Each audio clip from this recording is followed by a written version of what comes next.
Mwaramutse neza bavandimwe, Imana yacu ishimwe kubw'ubuntu bwayo, Imana ishimwe kubw'igitondo cyiza, twishimiye yuko ikomeza kutugira ubuntu bwo kwiga ijambo ryayo. Rero nk'uko mubizi turi kugenda dukora devotion kuri Zaburi z'amazamuka.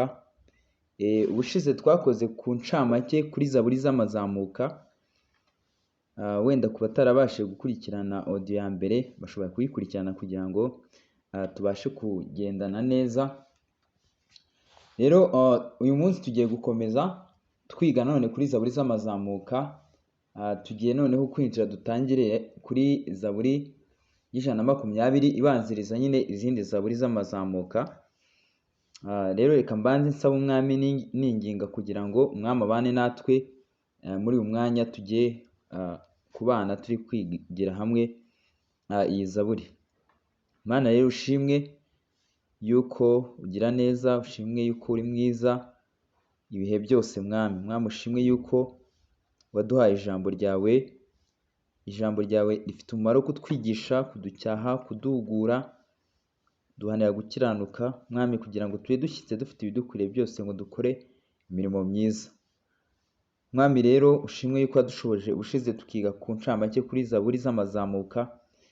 Mwami hari byinshi watwigishije ubushize, mwami n'uyu munsi turinginga kugira ngo mwami ukomeze utwigishe, mwami ukomeze uganirize imitima yacu, mwami ukomeze uyihe ubufasha, ubuvuzi imitima yacu ikeneye, mwami kugira ngo dukomeze tukubereho, ukomeze uducure mwami Imana,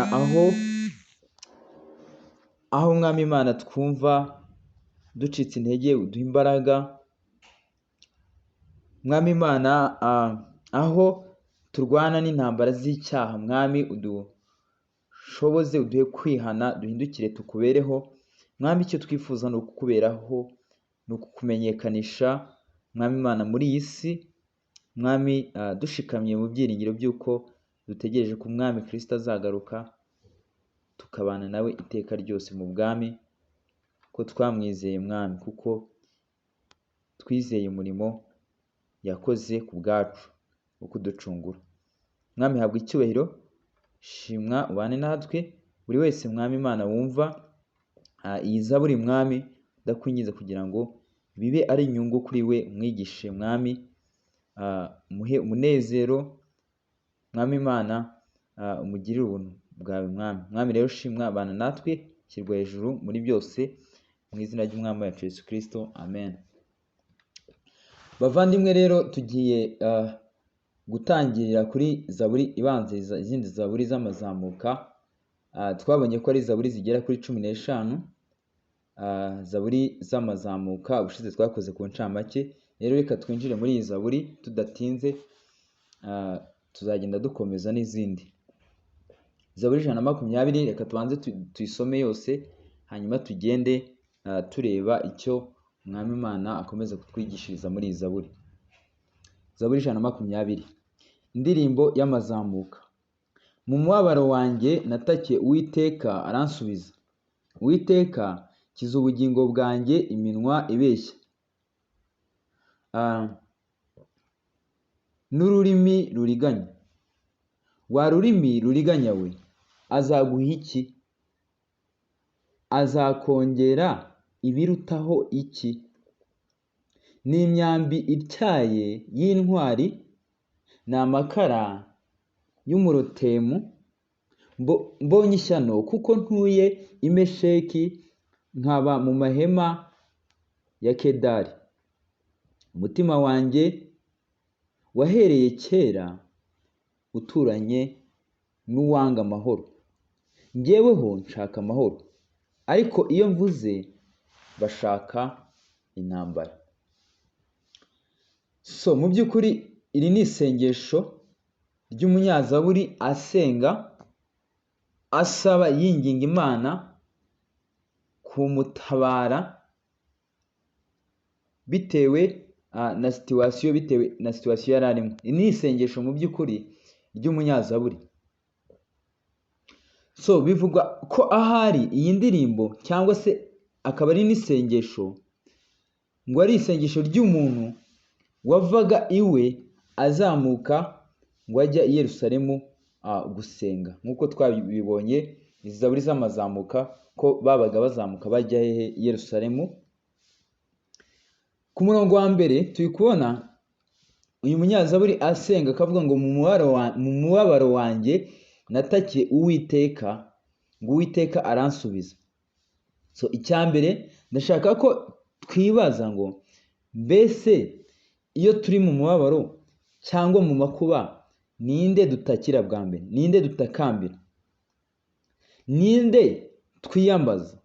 Ninde duhamagara? Ninde dutabaza?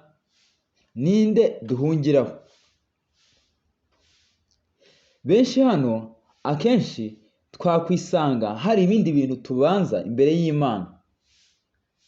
Iyo ugeze mu bihe bimeze nka gutyo, hari igihe twisanga hari ibindi bintu tubanza, akenshi akaba ari byo ubanza kwishingikirizaho ushakiraho ubutabazi mbere yuko utekereza yuko Imana ariyo yagutabara. Hari abatekereza yuko bwa mbere ari ababyeyi be, umuryango we, inshuti ze, wenda abayobozi mu kazi kawe, abakomeye,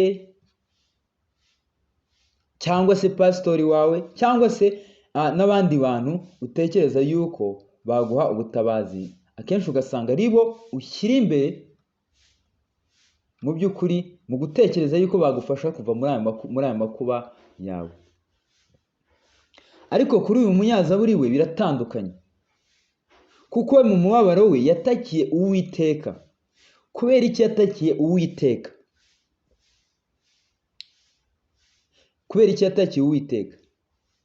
Ntabwo tuzi uyu munyazaburi aho yari ari n'uko yari ameze, ariko wenda yari afite abandi bantu bamuzengurutse bakomeye. Ahari wenda yari afite wenda umuryango, hari abantu benshi bari bamuzengurutse. Ariko uyu munyazaburi kubera iki yatakiye Uwiteka? Avuga ngo natakiye Uwiteka.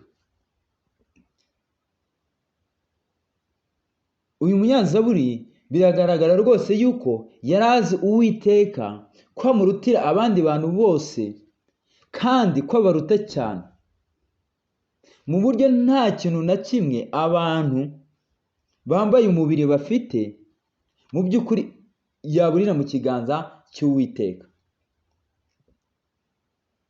Icya mbere tugomba kumvamo hano ni uko Uwiteka ari umuremyi wa byose. Rero kuko ari we waremye ibintu byose, ni nawe mugenga wabyo, niwe ufite control ku bintu byose, niwe mugenga wabyo, ibigaragara ndetse n'ibitagaragara. Ibyo byose Uwiteka niwe mugenga wabyo. Uwiteka ashobora byose, nta na kimwe cyabasha kumunanira. Mu by'ukuri nta makuba atabasha kugukiza ku bushake bwe. Uwiteka mu by'ukuri nta kintu na kimwe cyabasha kumunanira. So Uwiteka azi byose kandi abera hose icyarimwe. Azi byose. Na bya bintu tujya dutekereza ko ari bitoya tunyuramo, ni uko Uwiteka aba yabyemeye. Kandi ntabwo Uwiteka aturangarana ku buryo hari ibintu bimwe na bimwe mu by'ukuri bimunyura, mu by'ukuri bimunyuraho ntabashe ngo kubimenya. Nta kintu na kimwe mu by'ukuri Uwiteka atazi. Mu bugabe bw'Uwiteka mu by'ukuri n'isozamigambi, Uwiteka ibintu byose arabizi, byaba ari ibitoya, byaba ari ibigaragara n'ibitagaragara, byose ikintu cyose kiba ku muntu Uwiteka aba akizi. Ikintu cyose kibasha kuba Uwiteka aba akizi. Uwiteka abera hose icyarimwe. Ikindi, Uwiteka ni umucamanza utabera, mu by'ukuri umucamanza ubasha no kurengera intore ze.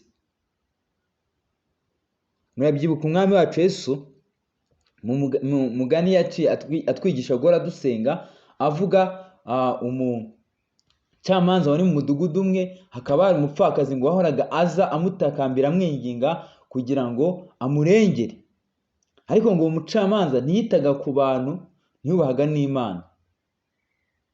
Ariko kuko umupfakazi ngo yahoraga aza imbere ye, ngo arangije aribwira ati ese nubwo atubaha Imana ntiyite no ku bantu, reka ngo akemurire uyu mupfakazi ikibazo cye, kugira ngo umupfakazi ngo atazakomeza kuza imbere ye.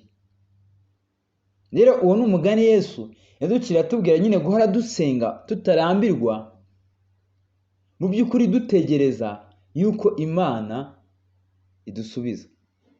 Niba umucamanza utaritaga ku bantu, ntiyubahe n'Imana, ashobora kugeraho avuga ati reka nkemurire umupfakazi ikibazo cye, kubera yuko yakomeje guhora amwinginga.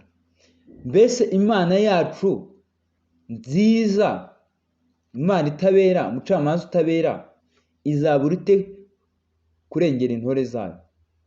Intore zayo izazirangarana ite?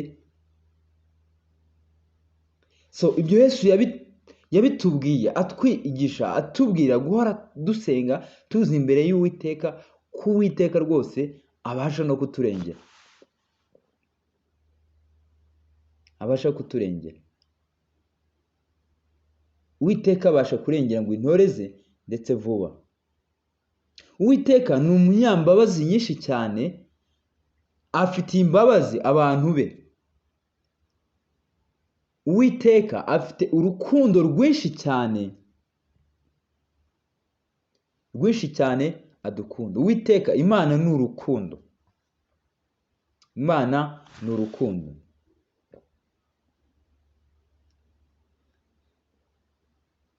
So hari n'andi marangakamere menshi y'Imana wenda ntabashije kuvuga, atumenyesha Uwiteka uwo ari we, ndetse akagenda atwereka no gukomera k'Uwiteka Imana yacu. Rero uyu munyazaburi yari azi Imana ya Isiraheli, Imana iyo ari yo, azi gukomera kwayo, azi uko Imana yabo iri, ko nta yindi Mana ihwanye nayo. Muri kubyumva? Rero niyo mpamvu mu makuba ye, mu mubabaro we, ibimuremereye byose yabizanye imbere y'Uwiteka. Rero bavandimwe, akenshi abantu benshi impamvu tudatekereza Uwiteka ngo ari we dushyira imbere, ngo ari we dushyira hejuru, ari we wenyine duhungiraho, akenshi ni uko ahari byashoboka yuko tutaba dusobanukirwa Uwiteka Imana yacu dusenga iyo ari yo. Mbese hari undi muntu cyangwa se hari ikindi kintu ufite ubona cyakurutira Uwiteka?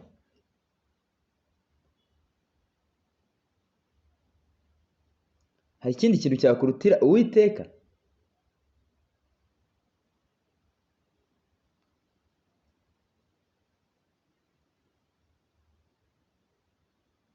Nyine bavandimwe, twibaza ibyo bintu. Bavandimwe, akenshi impamvu tubanza guhuzagurika tugenda hirya no hino, ni ukubera yuko ahari tuba tudasobanukiwe Uwiteka uwo ari we, cyangwa se twabyirengagije, cyangwa se twabyibagiwe Uwiteka uwo ari we. Noneho bigatuma tubasha kubanza kureba hirya no hino, ariho turi gushakira ubutabazi mu makuba yacu. Umugabo witwa Charles Spurgeon yaravuze ngo iyo turirira cyangwa dutakira umuntu, ngo izo aba ari intege nke zacu, ngo ariko iyo dutakira Imana, ngo izo aba ari imbaraga zacu. Iyo uri mu makuba, mu by'ukuri ukaba utekereza yuko ayo makuba wayakurwamo n'umuntu, uba wagize intege nke, ariko iyo uri mu makuba yawe ugatumbira Uwiteka wenyine gusa, izo nizo mbaraga rwose zacu. Bavandimwe, tuzi yuko abizera ari abana b'Imana. None twakwibaza ngo hari undi data twabona dukwiriye gutakira waruta Uwiteka Imana Data?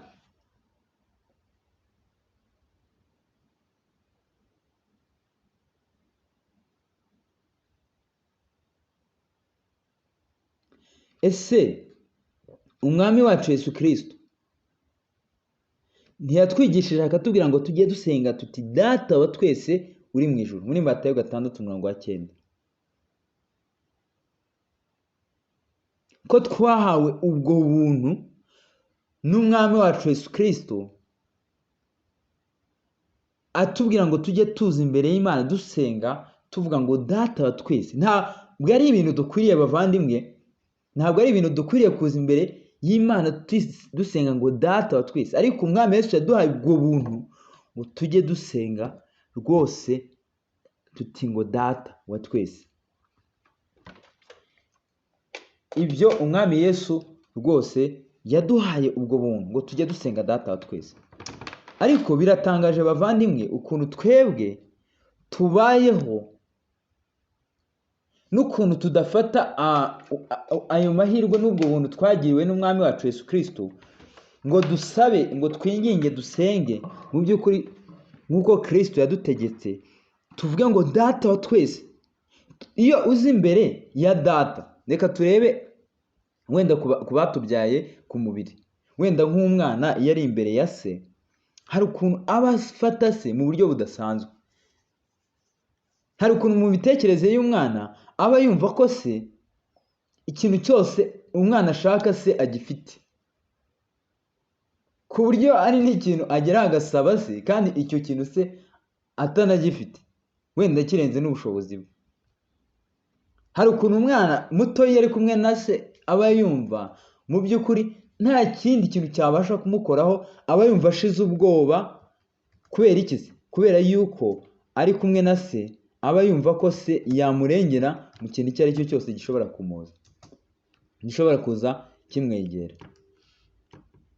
Nyine hari ukuntu umwana mu by'ukuri muto aba afata se, ariko biratangaje ukuntu twebwe noneho dufite abizera, dufite Data uruta abo ngabo. Umuremyi twamubonye uko ari, twabonye amarangakamere ukomeye gutyo, uwo nguwo akaba ari we twiyambaza, akaba ari we dusenga, akaba ari we tubwira ibyacu. Ariko mu by'ukuri rimwe na rimwe ibyo tukabyirengagiza, tugasa nk'aho uwo Data tutamufite kandi mu by'ukuri ari Data niba twizera koko. Ikindi, twahawe Mwuka Wera udutakisha ngo Aba Data. Mu Baroma 8:15 tubona Pawulo abivuga, Mwuka Wera ngo udutakisha ngo Aba Data, Daddy. None twakwibaza ngo kuki abanyamafaranga aribo dushyira imbere y'Imana, ugasanga aribo duhora dutakambira? Kuki abakomeye, imiryango n'undi muntu uwo ari we wese wamwishingikirizaho kuruta uko mu by'ukuri wahora imbere y'Imana ariyo wishingikirizaho? Ese hari igihe nyine tuba tubayeho dusa nk'aho abantu aribo babasha kutwumva kuruta Imana? Ese dutekereza yuko abantu aribo batwumva kuruta Imana? Nyine bavandimwe, ibyo bintu tubyibaza. Nyine hari nk'ukuntu tujya dusenga tukavuga ati Imana ntabwo itwumva, bigasa hari igihe tuba tuvuga ngo Imana ngo iratwumva, ariko nyine tugashyiraho ngo ariko nyine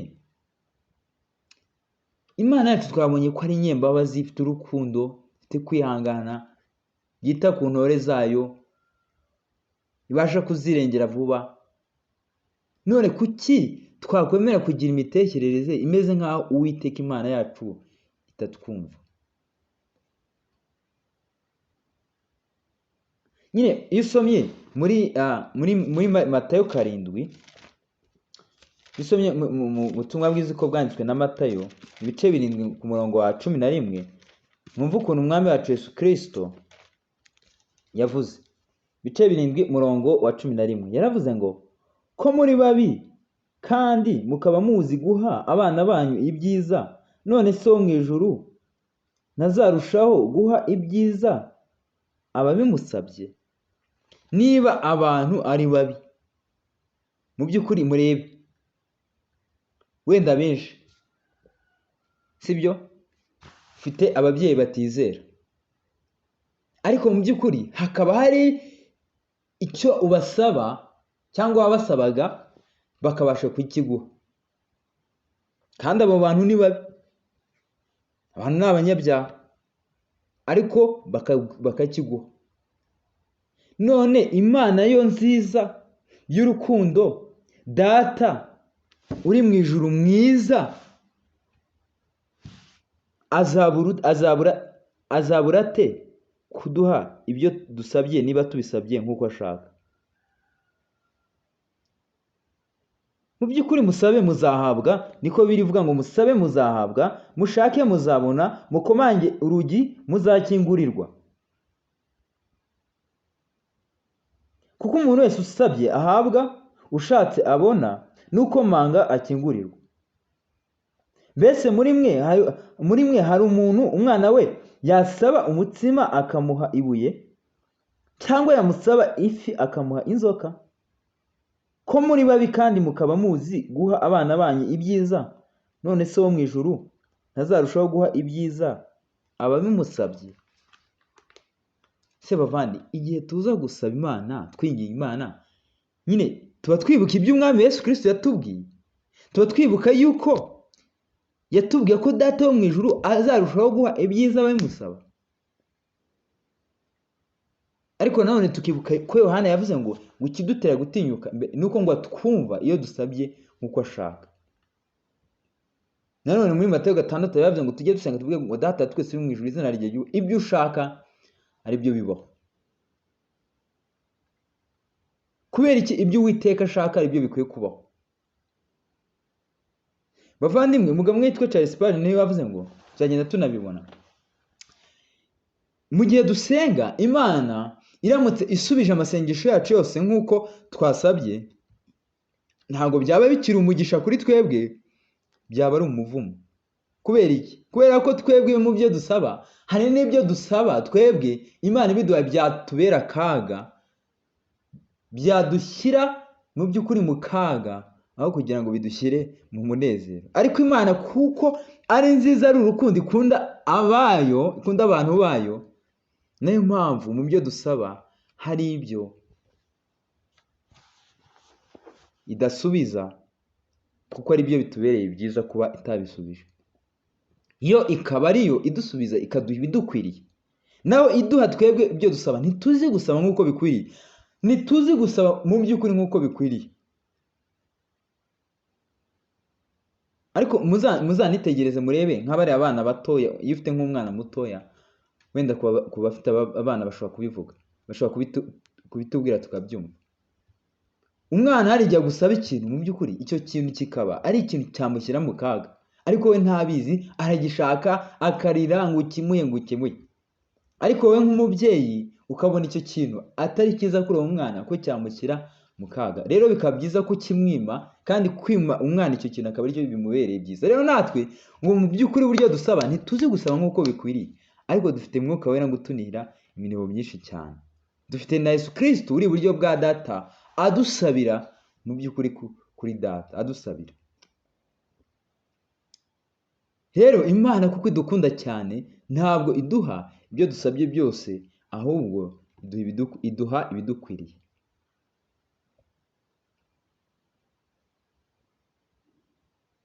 Rero uyu munyazaburi atwereka yuko gutakira Uwiteka kwe kutabaye ukubusa, ahubwo ari kutwereka yuko Uwiteka mu by'ukuri ngo yumva, Uwiteka ngo yumvishe gusenga, Uwiteka ngo yaramusubije. Bavandimwe, Uwiteka arasubiza.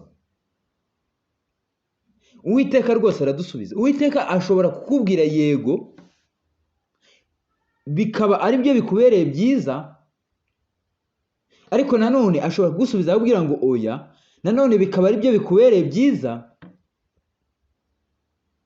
Uwiteka yaguha gutegereza, nanone akaba ari byo bikubereye byiza, kubera yuko ku bakunda Imana byose bifatanyiriza hamwe kutuzanira ibyiza. Ni ukuvuga ngo yego ifatanyiriza hamwe kutuzanira ibyiza, oya ifatanyiriza hamwe kutuzanira ibyiza, ndetse na tegereza ifatanyiriza hamwe kutuzanira ibyiza. Mu by'ukuri uburyo Uwiteka bwose yagusubizamo bwose nibwo buba bukubereye bwiza ku bakunda Imana, ku bizera, ku bana bayo, ku bakijijwe.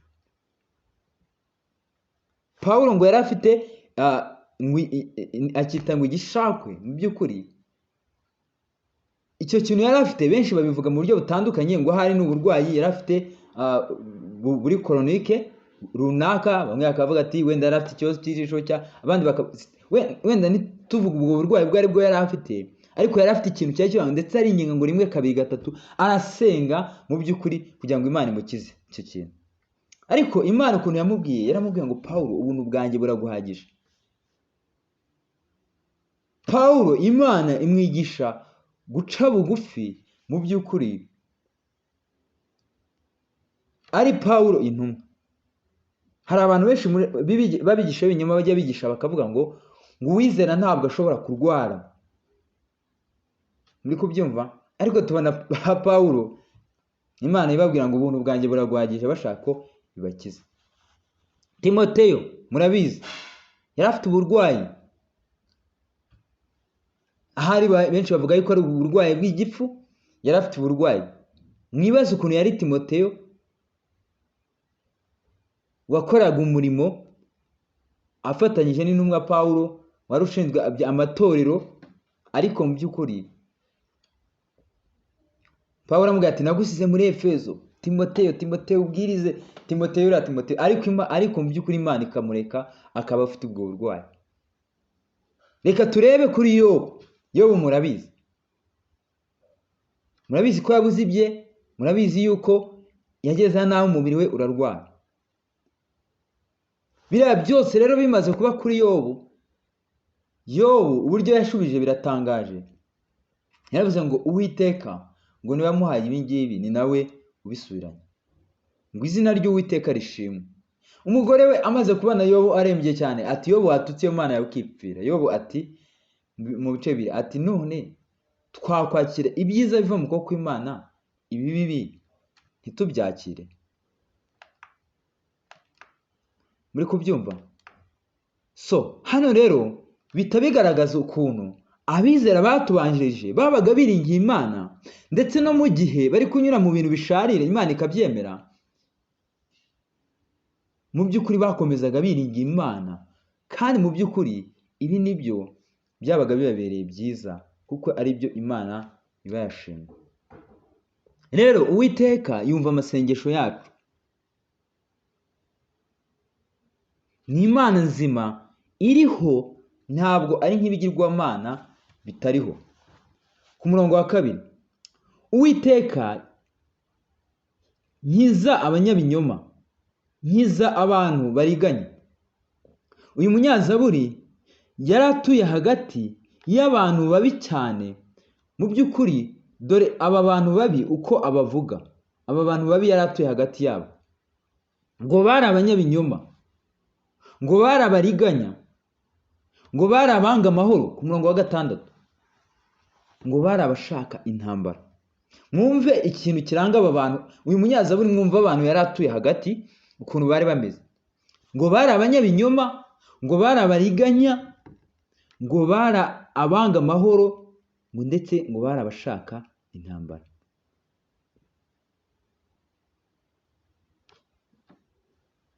Uko niko abantu badakijijwe mu by'ukuri bamera. Icyo nicyo kibaranga, ni abanyabinyoma. Hari igihe rero twebwe dutegereza yuko kuba umunyabinyoma mu by'ukuri ari ikintu cyoroshye, ariko nyamara ndagira ngo mwumve uko Uwiteka avuga muri Zaburi ya 5 Uwiteka avuga ku banyabinyoma, umurongo wa 7. Hari igihe tubyoroshye tukumva yuko kuba umunyabinyoma ari ikintu cyoroshye, ariko ntabwo byoroshye. Ahubwo reka dusome muri Zaburi ya 5 mwumve uko Uwiteka avuga abanyabinyoma. Zaburi ya 5 umurongo wa 7 baravuga ngo uzarimbura abanyabinyoma. Uwiteka yanga urunuka, umwicanyi n'umuriganya. Uwiteka ngo yanga abanyabinyoma, azarimbura abanyabinyoma. Rero umunyazaburi yari atuye ahantu abantu yari atuyemo ngo ni abantu b'abanyabinyoma. Uyu munyazaburi yari atuye mu bantu babi cyane batyo. Mu by'ukuri wagira ngo neza ni abantu b'ikireti. Aba bantu b'ikireti umva uko nabo bavugwa, uko Pawulo abavuga mu rwandiko yandikiye Tito, amusiga ikirete kugira ngo asigare atunganya ngo ibyasigaye bidatunganye. Numva ukuntu avuga ngo aba bantu b'ikirete ngo bari bameze. Rwandiko yandikiye Tito igice cya mbere umurongo wa 12. Aravuga ngo umwe wo muri bo w'umuhanuzi wabo yaravuze ati, abanyakireti ni abanyabinyoma iteka, ni inyamaswa mbi, ni abanyandambi, ni abanyabute, uko guhamya ni uku kuri. Numva ukuntu ngo aba bantu b'ikireti ngo bari bameze. Muri kubyumva? Ngo ni abanyabinyoma iteka, ngo ni abanyabinyoma iteka, ngo ni inyamaswa mbi, ni abanyandambi, ni abanyabute, uko guhamya ngo ni uku kuri. Ngo ni abanyabinyoma iteka. Abantu b'ikireti ngo bari babi nabo cyane ku buryo ngo bari abanyabinyoma iteka. Uyu munyazaburi nawe abantu yari atuye hagati yabo ngo bari abantu b'abanyabinyoma.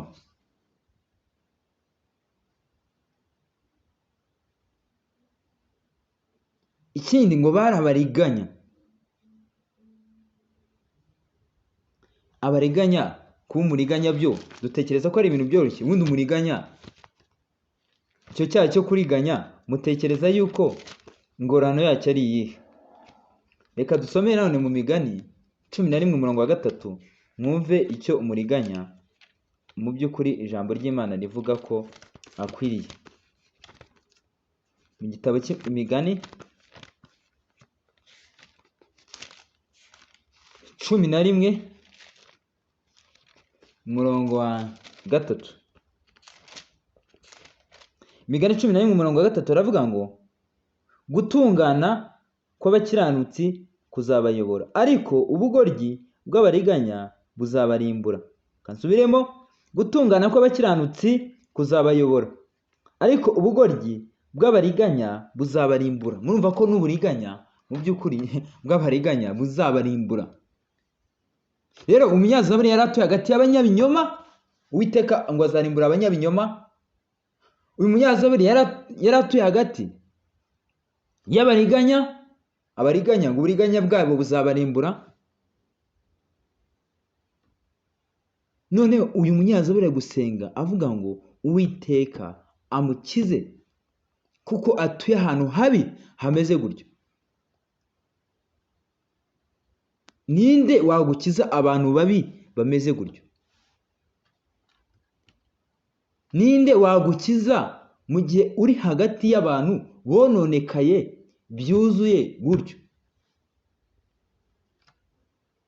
Ninde watakambira, wakwinginga, wasaba kugira ngo agutabare, agukize mu gihe uri hagati y'abo banyabinyoma, mu gihe uri hagati y'abo bariganya bameze batyo?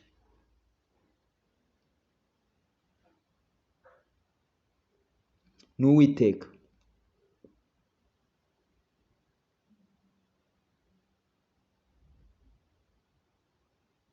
Mu by'ukuri natwe dutuye hagati y'abanyabinyoma bakomeye, kandi abanyabinyoma bakomeye dutuyemo nta wundi muntu wagutabara aho ngaho uretse Uwiteka. Bwa mbere tubanje kureba igihe tugezemo, tubanje kureba generasiyo tugezemo, tugeze mu by'ukuri mu gihe cy'umwijima kibi, aho ubwononekare mu by'ukuri bukomeje kwigaragaza cyane. Turi mu gihe mu by'ukuri kibi. Muri iki gihe mu by'ukuri kimeze gutya cy'ubunyabinyoma n'uburiganya n'ibindi byose dushobora kubona uyu munsi, ninde wagutabara muri iyo situwasiyo, muri aho hantu hameze gutyo uri? Ni Uwiteka. Dufite abanyabinyoma batuzengurutse bakomeye. Reka mbababwire, abanzi bakomeye umuntu afite, abanyabinyoma bamuri hafi bakomeye, Uwiteka yagukiza ni abangaba. Ufite umunyabinyoma mu by'ukuri uri hafi yawe, mu by'ukuri witwa kamere. Ufite umunyabinyoma uri hafi yawe witwa isi ukuzengurutse. Ufite umunyabinyoma witwa Satani mu by'ukuri uguhiga. Aba ni abanyabinyoma bose bashaka ubugingo bwawe, baguhiga. Hari kamere, hari isi, hari na Satani. Ninde wagukiza mu by'ukuri abanyabinyoma? Muribuka mu Befeso 5 Pawulo ababwira intwaro bagomba gutwara z'Imana kugira ngo babashe gutsinda, kunesha uburiganya bwa Satani. Satani ni umuriganya. Umunyazaburi yaratuye ngo hagati y'abariganya. Twabonye ko abariganya uburiganya bwabo buzabarimbuza, ariko Satani ngo ni umuriganya. Ni umuriganya uhora uhiga ashaka ngo yaconshomere. Satani ni umunyabinyoma ku buryo Bibiliya ivuga ngo nta kuri kuba muri we. Muri Yohana 8 Yesu abwira abantu ngo muri abasusa Satani, uhereye mbere na mbere yari umubeshyi, nta kuri kuri muri we. Iyo avuga ibinyoma aba yihamya uwo ari we, ndetse ngo ni na se w'ibinyoma. Ninde wagukiza uwo muriganya? Ninde wagukiza amaboko y'uwo muriganya? Dufite isi itarimo icyiza na kimwe. Yohana arabivuga mu rwa mbere rwa Yohana ibice 2. Ari kubuza abizera ngo ntimugakunde rwose isi, kuko ngo ukunda isi, gukunda Data twese ni kwaba muri we. Kubera iki? Kubera ko ngo ikiri mu isi cyose ngo ni irari ry'umubiri, ni irari ry'amaso, ni ubwibone ku by'ubu bugingo, kandi ibyo ntibituruka kuri Data wa twese, ngo ahubwo bituruka kuri iyi si. Uwo n'undi munyabinyoma ufite witwa isi, ugushyira imbere irari ry'amaso, ugushyira imbere irari ry'umubiri, ugushyira imbere ubwibone. Hari undi munyabinyoma witwa kamere, nawe utagira ikiza kiba muri we. Murabizi imirimo ye mu Galatiya 5. None bavandimwe, uwizera uri muri icyo gihe kimeze gutyo, ninde wagukiza? Ninde wagukiza amakuba ameze atyo? Ninde wagukiza akaga kameze gatyo? Ninde wagukiza akagukura muri abo banyabinyoma bameze batyo? Ni Uwiteka. Uyu munyazaburi yararemerewe kuba hagati y'abariganya, y'abanyabinyoma, y'abanga amahoro, y'abashaka intambara. Ninde wamukuraho? Ntabwo yarebye ku bakomeye, ntabwo yarebye ku ntwari zo muri isi. Nta handi yabonaga ubutabazi bwe, nta handi yabonaga nta wundi yabonaga wabasha kumubohora aho ngaho uretse Uwiteka. Rero bavandimwe, reka mbatangarize yuko kamere, isi, Satani, byose uri hagati yabyo, nta wundi wabasha kugutabara ngo mu by'ukuri akubohora agukuye aho ngaho uretse Uwiteka wenyine. Niwe waguha kunesha.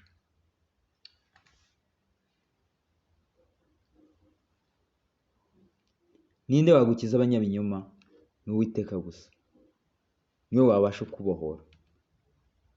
Murongo wa 3. Kuri murongo wa 3 harimo ibintu bigera kuri 2. Icya mbere ngo Uwiteka ngo azagenza ate aba banyabinyoma? Ngo Uwiteka ngo azabanisha igihano cye. Umunyazaburi ari kwibaza ibibazo 2. Icya mbere twabonye bwa mbere yiyambaza Uwiteka. Uwiteka icya kabiri atubwira yuko ngo Uwiteka ngo yaramusubije yumva gusenga ko. noneho Uwiteka azanye noneho guhana kwe. Uwiteka noneho yaje kurengera umunyazaburi. Uwiteka noneho ngo azaha gihano ki, ngo azabagenza ate, ngo azabahanisha gihano ki.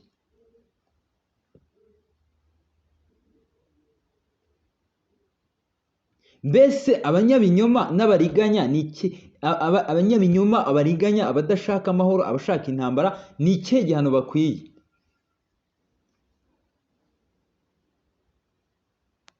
Abanyabyaha ni ikihe gihano bakwiriye?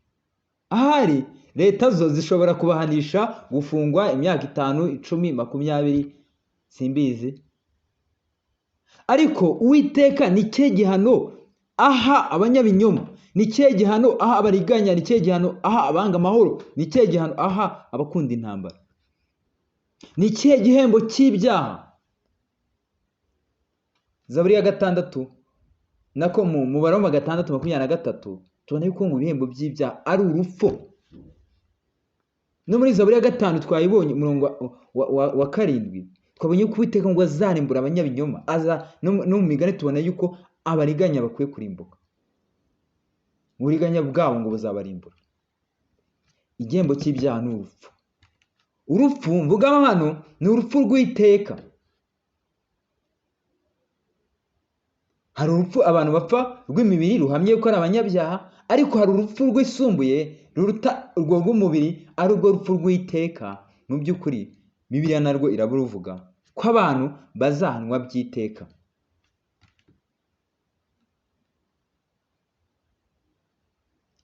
Ngicyo igihano Uwiteka aha abanyabyaha. Nguko uko Uwiteka agenza abanyabyaha, ngicyo igihano hanisha abanyabyaha. Umunyazaburi nibyo ari kubaza ati, ese Uwiteka azabagenza ate? Uwiteka azabanisha igihano ki? Ni uko Uwiteka agenza abanyabinyoma, abariganya, abanga amahoro, abakunda intambara. Umurongo wa 4. Umurongo wa 4 agaragaza noneho igihano cyabo. Ngo igihano bazahabwa ngiki. Ngo Uwiteka ngo barasa imyambi ityaye, ngo irwanishwa ku rugamba. Icya kabiri ngo azabajugunyaho amakara ngo yaka. Mu by'ukuri iki ni ikigereranyo cy'igihano, ariko reka mbabwire uburyo iki gihano nanone cy'abantu batumvira Imana Umwami Yesu, intumwa Pawulo yavuze uko Umwami Yesu azahana abatumvira Imana. Reka dusome wenda nko mu rwa 2 rw'Abitesalonike twumva ukuntu Pawulo yababwiye igihano gikwiriye abantu batumvira Imana. Igihano gikwiriye abantu batumvira Imana. Urwa 2 rw'Abitesalonike igice cya 1 umurongo wa 7 kugeza ku wa 9. Aravuga ngo kandi namwe abababazwa kubitura kuzaruhukana natwe ubwo Umwami Yesu azaza ava mu ijuru azanye n'abamarayika n'ubutware bwe. Umwami Yesu bwa mbere aza yaje ari wenyine, aza aciye bugufi, yambara umubiri, abyarwa n'umwari Mariya w'isugi, hanyuma abaho mu by'ukuri aciye bugufi, ngo yaratutswe ntiyabakangisha. Numva n'ibindi byose bagiye bamukorera, ntabwo yakoresheje ububasha bwe n'ubutware bwe aza mu isi, kuko yari aje gucungura abantu. Yaje ari umwana w'intama aciye bugufi. Ariko ngo Kristo nagaruka, ntabwo ngo azagaruka ari wenyine gusa, ngo ahubwo ngo azaba ari kumwe n'abamarayika. Ngo azaba ari kumwe n'abamarayika. Ikindi, niba yaraje ari nk'intama iciye bugufi, azagaruka ari intare y'umuryango wa Yuda. Ngo azanye n'abamarayika ngo ubutware bwe. Noneho ngo azaba ngo ari hagati y'umuriro waka, ngo aje guhora inzigo abatamenye Imana n'abatumviye ubutumwa bwiza bw'Umwami wacu Yesu Kristo. Ngo bazahanwa igihano kibakwiriye, ari cyo kurimbuka ku iteka ryose, ngo bakoherwa ngo bave imbere y'Umwami no mu bwiza bw'imbaraga ze. bazahabwa igihano kibakwiriye ngo ari cyo kurimbuka kw'iteka, ngo bave imbere y'umwami ndetse n'ubwiza bwe. Nicyo gihano mu by'ukuri kizahabwa abanyabyaha, abatamenye Imana, abatumvira Imana. Nanone muri Mariko ibice 9, umwami Yesu nanone yagaragaje igihano gikwiriye abantu batumvira ubutumwa bwiza, batubaha Imana. Mariko 9:44 naho dushobora kuhasoma tukumva icyo umwami Yesu avuga. Aho ngaho kuko turi kubona umunyazaburi avuga ngo azabajugunyaho ngo amakara yaka. Tubonye yuko abatumvira Imana, abatumvira ubutumwa bwiza, Yesu Kristo ngo azabajugunya ngo boherwe bakurwe mbere y'ubwiza bwe, ngo azaba igihano kibakwiriye ariko cyo kurimbuka kw'iteka. Ku murongo wa 44 ngo aho urunyo rwaho rudapfa kandi n'umuriro ntuzime.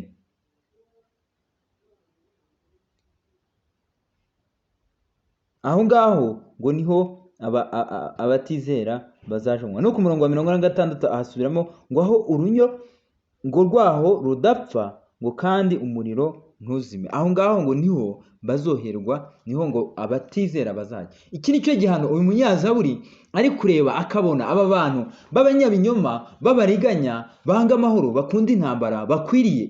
Nicyo gihano Uwiteka azabaha, ngo azabarasa imyambi ityaye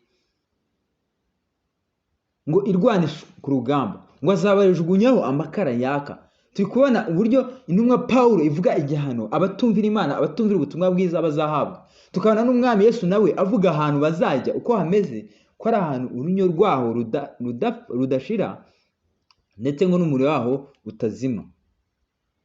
Umurongo wa 5 aravuga ngo n'ishyano mu by'ukuri gutura aha hantu hameze gutyo, hagati y'abanyabinyoma, y'abariganya, mu by'ukuri hagati y'abanga amahoro, abakunda intambara.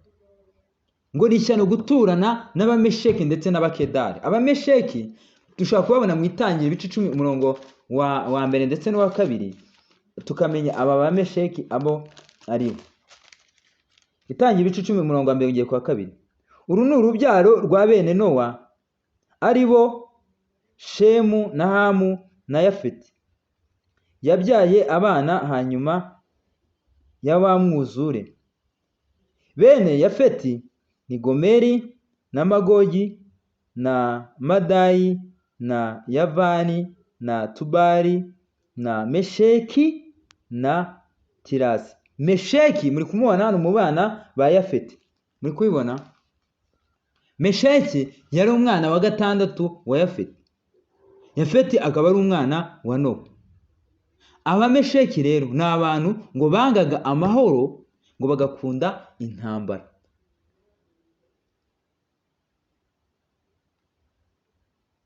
Iyo musomye muri Ezekiyeli nanone 38 rimwe kugeza kuri 3, mwumva uko umuhanuzi Ezekiyeli yavuze ngo Uwiteka ngo dore ndakwibasiye yewe Gogi, ngo n'umwami ngo w'iroshi, ngo ni Mesheki, ngo ni Tubeli.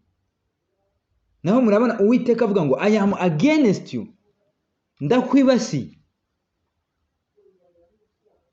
ngo ndakwibasiye yewe ngo Gogi, ngo ndetse n'umwami ngo w'iroshi, ngo ndetse ni Mesheki. So turi kubona yuko abamesheki ari umwana wa 6. Mesheki ngo yari umwana wa 6 wa Yafeti. Yafeti ava kuri Nowa. Ngo bari abantu banga amahoro.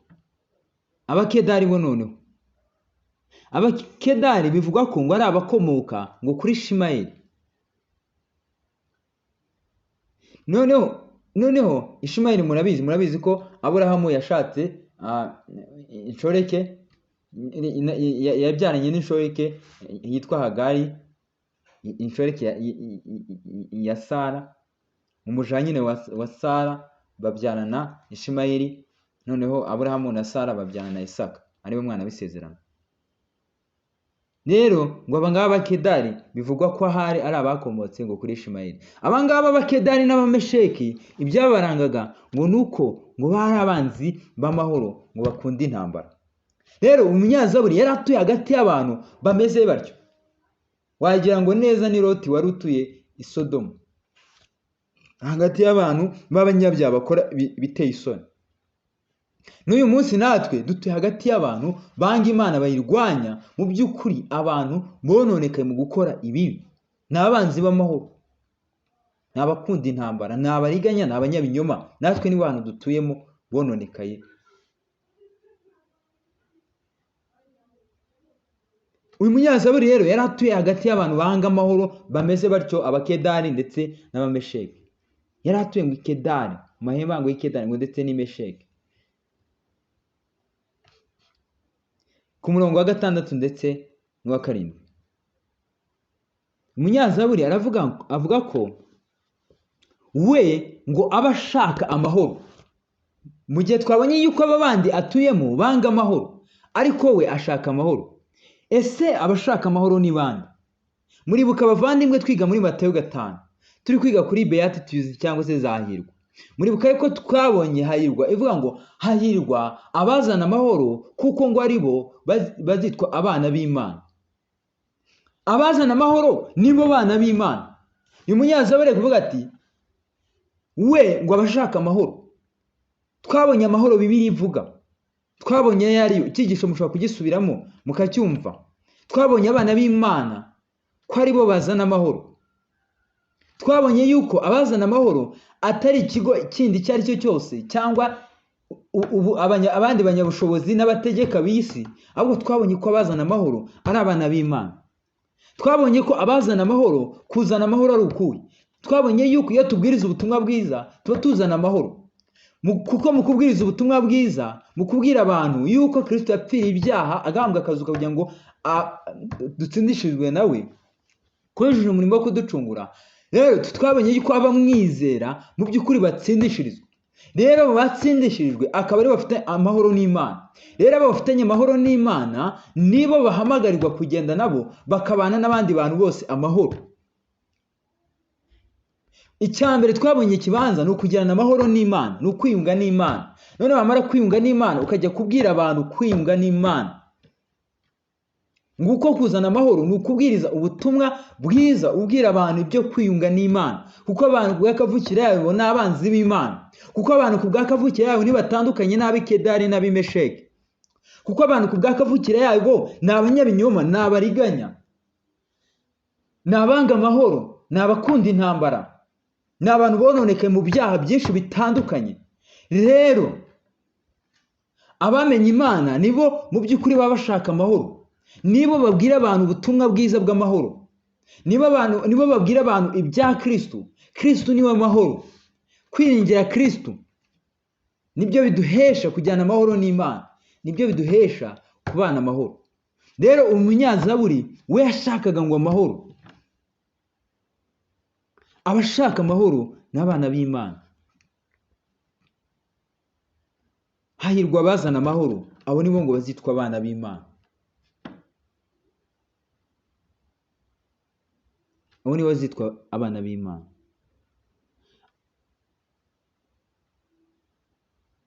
Nibo bazitwa abana b'Imana. Rero bavandimwe, twibaze ibi bintu. Twibaze ibi bintu. Abanga amahoro bazarimbuka, ni abanzi b'Imana. Abanga ubutumwa bwiza bw'amahoro ni abanzi b'Imana. Abo banga ubutumwa bwiza bw'amahoro ni abanze kwiyunga n'Imana binyuze mu mwami wacu Yesu Kristo. Iyo tuvuga iby'agakiza tuba tuvuga ibyo kwiyunga n'Imana binyuze mu buzima, urupfu no kuzuka ku mwami wacu Yesu Kristo. Rero abantu dutuyemo, reba abakuzengurutse muri karitsiye, mu kazi, mu ishuri, hehe, aho ujya hose, aho dutuye hagati y'abantu b'abanyabyaha banga Imana. Icyambere nuko dusaba Imana tuyinginga kugira ngo idukize ubunyabinyoma bwabo, uburiganya bwabo, kwanga amahoro kwabo, nyine twitandukanye nabo mu byaha byabo. Ariko nanone dufite inshingano kuri abo bantu zo kubabwira ubutumwa bwiza bw'amahoro. Dufite inshingano zo kubabwira ubutumwa bwiza bw'amahoro. dufite inshingano zo kubasanga mu buryo bwo kubabwira ubutumwa bwiza bw'amahoro, tubabwira iby'umwami wacu Yesu Kristo, kugira ngo ahari bahindukire bihane, kugira ngo batazajya muri uyu muriro utazima, batazarimbuka iteka ryose, batazahabwa kiriya gihano twabonye umunyazaburi avuga ngo aba bakedani n'abamesheki bazahabwa, uko bazajugunywaho amakara ngo yaka, ngo bazahanwa n'Uwiteka, ko Uwiteka ngo yanga abanyabinyoma, ko azarimbura abanyabinyoma n'abariganya n'abanga amahoro n'abakunda intambara. Bavandimwe, ndagira ngo twisuzume, tubanze twisuzume twibaza ngo mbese mu gihe uri mu makuba ninde utakira? Mbese n'Uwiteka? Icya kabiri, mbese ubasha gutekereza ukamenya abantu dutuye hagati yabo uko bameze? Mbese iyi nshingano yo kuba ushaka amahoro, kandi twabonye ukuntu amahoro aboneka bwa mbere umuntu abanje kwiyunga n'Imana. Mbese niba wariyunze n'Imana ukaba ufite amahoro ku Mana, mbese uzi inshingano wahawe n'Umwami Yesu yo kubwira abantu ubutumwa bwiza bw'amahoro ngo nabo biyunge nayo, intore zayo ngo ziyunge nayo? Mbese uzirikana umurimo ufite hano ku isi? Kuko twatumwe ahantu hameze hatyo, twatumwe mu bantu bameze batyo b'abariganya b'abanyabinyoma. Mbese abo bantu twatumwemo turi gukora uwuhe murimo muri bo? Mbese turi abantu bashaka amahoro? Mbese turi abantu bari kuvuga ubutumwa bwiza bw'amahoro? Bavandimwe, twisuzume, reka dusabe Umwami twinginga kugira ngo Umwami akomeze atugirire ubuntu. Mu by'ukuri dukomeze turusheho kumva ibyo Umwami atubwira muri Zaburi z'amazamuka. Mana, ngushimiye ubuntu bwawe. Uwiteka, urakomeye cyane. Mwami, tumaze kunyura muri iyi Zaburi tubona isengesho ry'umunyazaburi asenga, mu by'ukuri avuga yuko mu makuba ari wowe yatakiye Mwami. Mwami, tubonye amakuba yari afite. Mwami, abenshi dutekereza yuko amakuba yacu ari ubukene, ari inzara,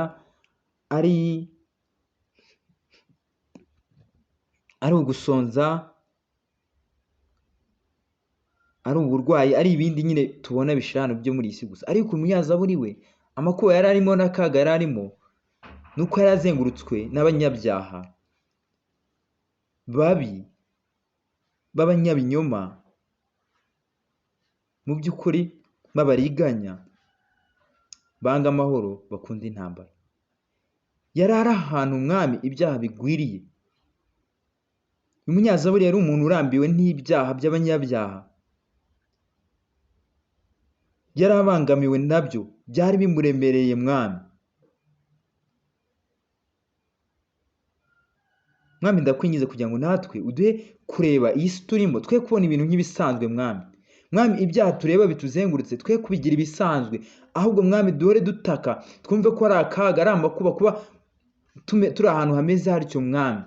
Mwami, kuba dutuye mu isi imeze gutyo, Mwami duhore tukwambaza, duhore tukwinginga kudukiza abanyabinyoma, kudukiza abariganya, kudukiza abanga amahoro, kudukiza abakunda intambara. Mwami, kudukiza ibyaha by'abanyabyaha Mwami. Mwami, ndakwingize kugira ngo tugirire ubuntu bwawe. Mwami, tubona uyu munyazaburi Mwami avuga yuko we aba ashaka amahoro, ngo ariko bo banga amahoro Mwami. Mwami, reka natwe tube abantu bashaka amahoro Mwami, aho turi, aho washimye ko tuba turi muri iyi si Mwami. Mwami, washimye yuko tuba turi muri iyi si. Mwami Yesu ntabwo wasabye ngo data dutware, ahubwo yaradusabye ngo aturinde muri iyi si, ko waduhaye umurimo wo kubwira abantu ubutumwa bwiza bw'amahoro. Rero reka duhe gukora inshingano, tubwire abantu iby'ubutumwa bwiza bw'amahoro umunsi ku wundi, abo duturanye Mwami, abo duturanye Mwami, tubabwire ubutumwa bwiza, abo tugendana, abo duhura nabo, tubabwire ubutumwa bw'amahoro, tubabwire ibyo kwiyunga n'Imana. Mana, tuba abantu bashaka amahoro. Mwami, ndakwinginze tugirire ubuntu Mwami, tuba abantu bitandukanye n'ibyaha by'abanyabyaha dutuyemo Mwami, ariko nanone tube abantu bababwira iby'ubutumwa bwiza, iby'inkuru nziza y'umusaraba Mwami, by'Umwami wacu Yesu Kristo yakoze kugira ngo bakizwe Mwami. Intore zawe Mwami, rero habwa icyubahiro kuko uri mwiza, habwa icyubahiro kumva gusenga kwacu, komeze tugire ubuntu nk'itorero Reformation Baptist Church of Kigali. Urakoze mwami Yesu, amen.